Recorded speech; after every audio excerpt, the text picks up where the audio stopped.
And how old is the museum? 30 years old. 30 years old. 30 You've been years here for old. 30 years? I have not been here for 30 years. I would like to say that I've been here for 30, but no. Okay, tell people who haven't been here before, give them a little flavor of why they need to come here. Oh my gosh, there's so many reasons to come here. I mean, look around. We have the history, the culture, and the future of surfing in here.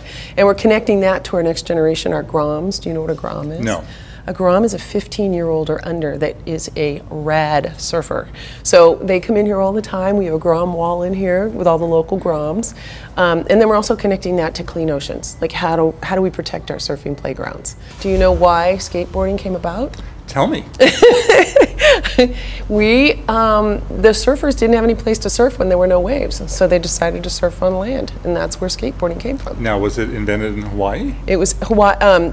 Surfing was invented in Hawaii, and then they brought it over. Was invented skateboarding, everybody wants to say it was in their hometown, but I'm going to say Huntington Beach. No, it's not. It was discovered in the U.S.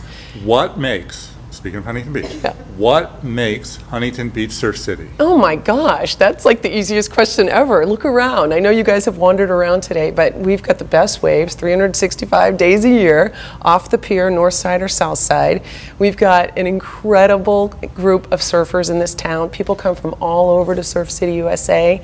Our culture from music and arts and surfing and everything it has to do with Surf City, USA. Okay, because I looked in Surfer Magazine, it was number 10 on the list of the top What was number one? It was North Shore. Yeah, Hawaii. well, that's of course. So of course, we honor the Hawaiians. You don't have the biggest waves. You have the consistent waves. Consistency. Right. Yes, you can count on waves in Huntington Beach.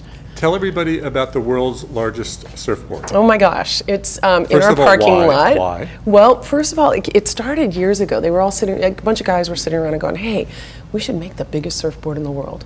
And then they went from that into, why would we do that? And then they decided, well, let's make this thing happen. So it's 44 feet long. 66 people wrote it. You can see it on YouTube anywhere. And you see everybody coming together. It was like a real communal thing. We had pros, we had local surfers, we had Groms, we had all kinds of people. And we did that in 2015. And now it hangs in your parking lot. It's in our parking lot. That's how you can recognize where the museum is.